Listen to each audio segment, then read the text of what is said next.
Assalamualaikum warahmatullahi wabarakatuh. Saya akan mengerjakan tugas UAS mata kuliah Filsafat Pendidikan Islam dan Sejarah Pendidikan Islam yang dibimbing oleh dosen kita, Pak Sukma Hadi. Saya akan menjelaskan mata kuliah Filsafat Pendidikan Islam dulu. Satu, soalnya pengertian filsafat pendidikan Islam. Yang kedua, manfaat mempelajari filsafat pendidikan Islam. Dan yang ketiga, tokoh filsafat dari dunia timur, dari dunia barat dan timur. Saya akan menjawab langsung dua pertanyaan, yaitu pengertian filsafat pendidikan Islam dan manfaat mempelajarinya. Filsafat pendidikan Islam merupakan suatu kajian filosofis mengenai berbagai masalah yang terdapat dalam kegiatan pendidikan yang didasarkan pada Al-Quran dan Hadis sebagai sumber utama, serta pendapat para ahli sebagai sumber pendukung. Adapun yang dikembangkan dan dikaji di sini adalah masalah filsafat pendidikan Islam, maka pendekatan yang harus digunakan adalah perpaduan dari tiga disiplin ilmu tersebut, yaitu filsafat, ilmu pendidikan, dan ilmu keislaman, di mana ilmu-ilmu tersebut dikaji secara radikal, logis, sistematis, dan universal. Pendidikan Islam mempunyai beberapa manfaat.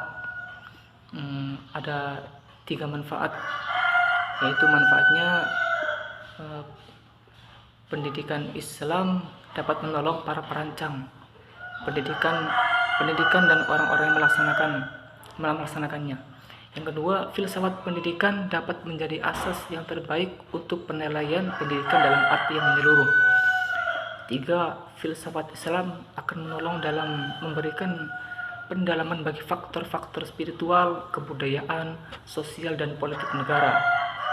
Selain kegunaan tadi, filsafat pendidikan Islam juga digunakan sebagai proses kritik-kritik tentang metode-metode yang digunakan dalam proses pendidikan Islam, sekaligus memberikan arahan dasar tentang bagaimana metode tersebut digunakan atau diciptakan agar efektif untuk mencari tujuan. Dari manfaat lainnya juga memberikan landasan dan sekaligus mengarahkan kepada proses pelaksanaan pendidikan yang berdasarkan ajaran Islam, melakukan kritik dan koreksi terhadap proses pelaksanaan, melakukan evaluasi terhadap metode proses pendidikan. Itulah beberapa manfaat dari mempelajari filsafat pendidikan Islam. Oleh karenanya diharapkan agar kita mempelajari filsafat pendidikan Islam sesuai dengan manfaatnya. Itu jawaban dari satu. Yang kedua, sekarang tokoh filsafat dunia barat dan timur. Saya akan menjelaskan tokoh filsafat dunia barat saja, karena waktunya terlalu lama mungkin. Mempelajari filsafat barat tidak bisa lepas dari filsafat historis, yaitu kajian yang ditinjau dari sejarah. Mempelajari filsafat barat ada 4 periode besar, yaitu zaman Yunani, zaman pertengahan, dan zaman modern. Zaman Yunani dari tahun 600 sebelum Masehi sampai 400 Masehi. Pada masa itu muncul kemenangan akal manusia terhadap mitos-mitos dari nenek moyang mereka. Ini merupakan bahwa manusia ingin mencari kebenaran dalam hidup, karena menurut para filosof abad itu tujuan manusia hanyalah mencari kebenaran untuk mendapatkan kebahagiaan. Yang tokoh-tokohnya dari zaman Yunani adalah Socrates. Dia dalam teknik kebidanan bertolak dari pengalaman konkret melalui dialog seseorang diajak bicara, yaitu untuk melahirkan pengetahuan akan kebenaran yang dikandung dalam hati orang itu. Dengan demikian Socrates meletakkan dasar bagi pendekatan deduktif. Socrates juga memiliki murid, yaitu Plato. Plato adalah tokoh dari filsafat tersebut. Menurut Plato, hanya idealah realitas sejati. Semua fenomena alam hanya bayang-bayang dari bentuknya yang kekal. Dalam wawasan Plato, pada awal mula ada ide kuda, namun di sana, di dunia ide mengatasi realitas yang tampak bersifat matematis dan keberadaannya terlepas dari dunia indrawi. Dari dunia kuda itu muncul sebuah kuda yang kasat mata. Karena itu keberadaan bunga, pohon, burung bisa berubah dan berakhir. Tetapi ide bunga, pohon, burung kekal adanya. Itulah sebabnya yang satu dapat menjadi yang banyak. Yang tokoh yang ketiga yaitu Aristoteles, mengemukakan tugas utama dari ilmu pengetahuan adalah mencari penyebab-penyebab objek yang diselidiki. Kemudian dirumuskan keempat penyebab, yaitu satu, penyebab material, bahan dari mana benda dibuat. Yang kedua, penyebab formal adalah bentuk penyusunan bahan. Yang ketiga, penyebab efisien, yaitu sumber-sumber kejadian. Yang keempat, penyebab final, ini adalah tujuan yang menjadi arah seluruh kejadian. Ya, itulah zaman Yunani atau zaman kuno. Ada zaman pertengahan. Zaman pertengahan ada dua, yaitu patristik dan skolastik, tahun 400 Masehi sampai 1500 Masehi. Pemikiran filosof masih banyak dipengaruhi oleh dogma-dogma agama Kristiani. Pada masa ini dibagi menjadi dua, yaitu patristik filsafat dan skolastik. Pada masa itu tokoh zaman patristik yaitu Clemens dari Alexandria, ada Origenes, ada Basilius, dan lain sebagainya. Saya tidak bisa menyebutkan satu persatu. Mereka rata-rata lahir tahun 150 sampai 300-an.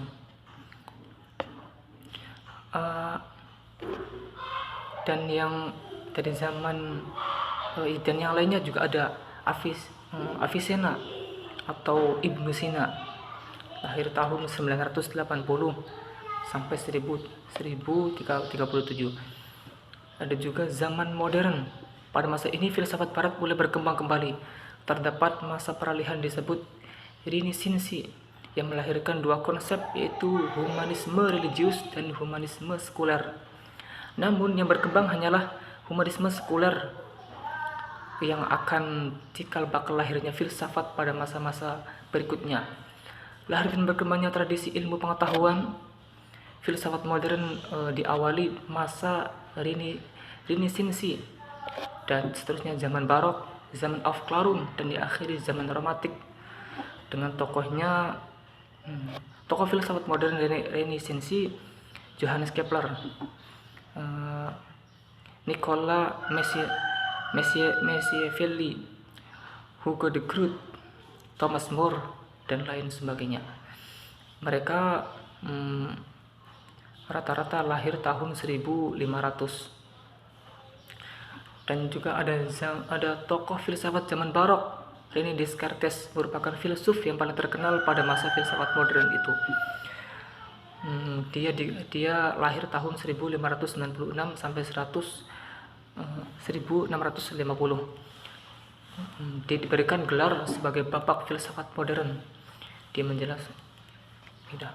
Ada juga terakhir ada tokoh zaman Aufklärung, yaitu tokohnya Thomas Hobbes, David Hume, George Berkeley, dan Immanuel Kant. Mereka lahir rata-rata tahun 1500 sampai 1700. Tokoh-tokoh inilah merupakan kaum empirik yang menganggap rasio saja tidak cukup, harus dengan pengalaman juga. Nah, itulah mata kuliah pendidikan filsafat pendidikan Islam. Saya akan melanjutkan mata kuliah yang kedua, yaitu sejarah pendidikan Islam.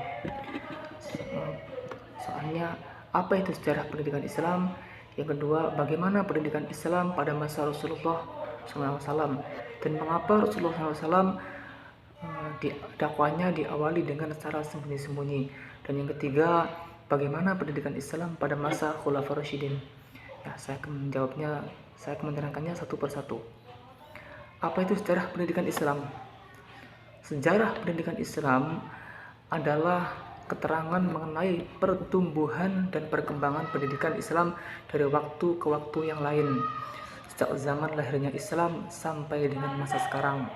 Juga merupakan juga merupakan cabang ilmu pengetahuan yang berhubungan dengan pertumbuhan dan perkembangan pendidikan Islam, baik dari segi ide dan konsepsi maupun segi institusi dan operasionalisasi sejak zaman Nabi Muhammad SAW sampai sekarang.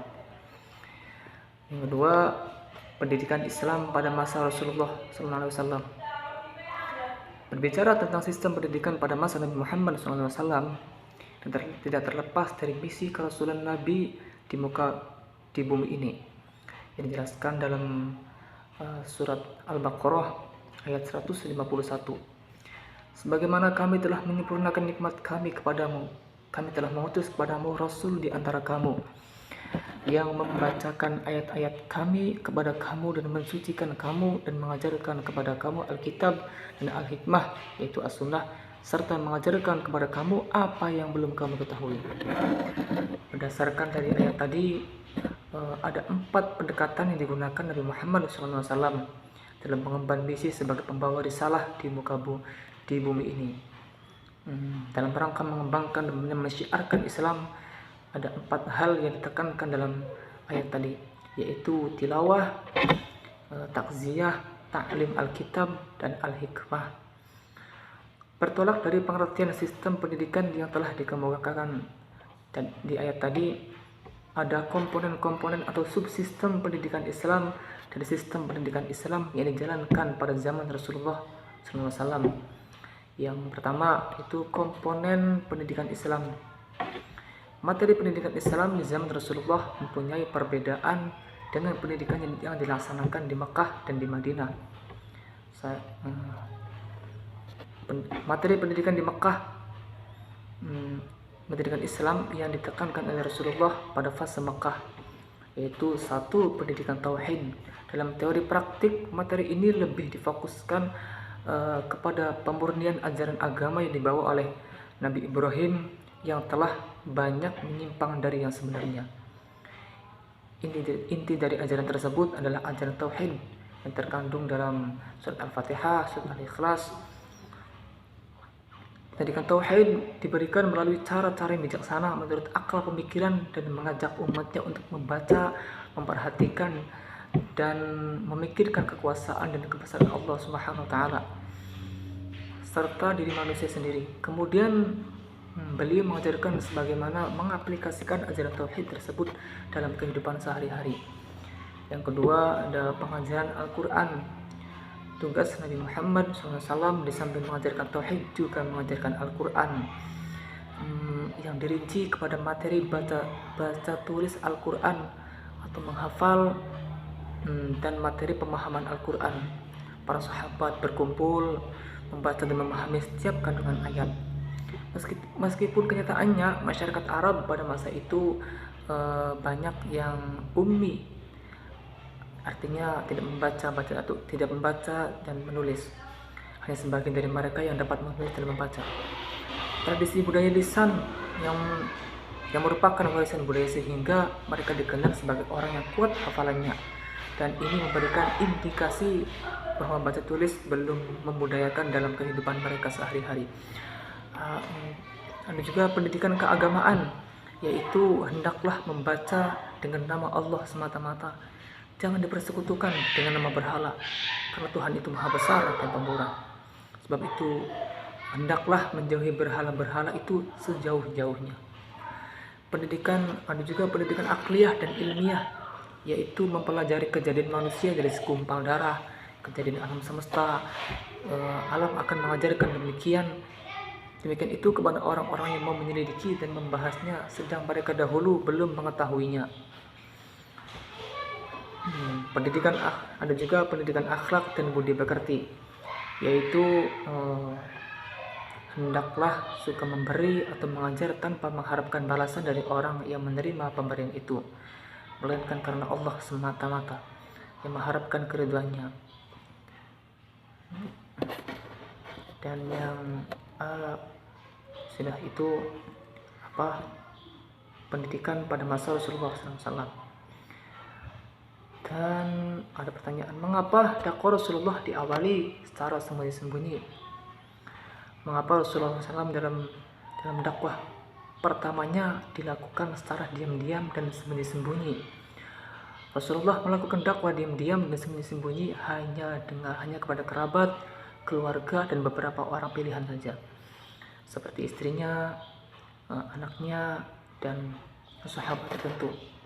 Adapun terkait dengan alasan mengapa melakukan dakwah secara sembunyi-sembunyi pada 3 tahun pertama dakwahnya, semuanya tidak ada yang menyebutkan secara analisa secara tajam dan terang pada literatur sejarah dan riwayatnya. Namun apa yang segera terlintas dalam benak adalah bahwa alasan utama Nabi Muhammad SAW melakukan dakwah sembunyi-sembunyi ini karena adanya rasa takut terhadap perlawanan sengit kaum musyrik dan bahaya yang akan mengancam dakwah Islam yang baru saja dimulai. Nabi Muhammad SAW melakukan dakwah sembunyi-sembunyi ini selama 3 tahun karena situasi dan kondisi kota Makkah belum kondusif untuk memulai dakwah secara terang-terangan. Beliau dalam 3 tahun itu melakukan dakwah sembunyi-sembunyi kepada orang-orang dinilai memiliki kesiapan untuk menerima. Rasulullah SAW mengajak mereka kepada tauhid dan penyembahan kepadanya serta kenabiannya. Itulah alasannya mengapa Rasulullah dakwahnya secara sembunyi, diawali dengan sembunyi-sembunyi. Pertanyaan yang ketiga, bagaimana pendidikan Islam pada masa Khulafaur Rasyidin? Yaitu ada 4 periode masa pemerintahan Abu Bakar As-Siddiq. Sangat singkat, yaitu 632 Masehi sampai 634 Masehi. Berarti hanya 2 tahun. Tetapi 2 tahun itu sangat penting, terutama berperan melawan riddah, keburtadan orang yang mengaku sebagai nabi dan orang yang enggan membayar pajak. Abu Bakar memusatkan perhatian untuk memerangi para pemberontak. Dalam penumpasan ini banyak umat Islam yang gugur. Abu Bakar As-Siddiq juga mengajarkan kepada khalifah yaitu tauhid, keimanan, akhlak, ibadah, dan kesehatan. Pada periode Khalifah Umar bin Khattab merupakan seorang pendidik yang melakukan penyuluhan pendidikan di kota Madinah. Beliau juga menerapkan pendidikan di masjid-masjid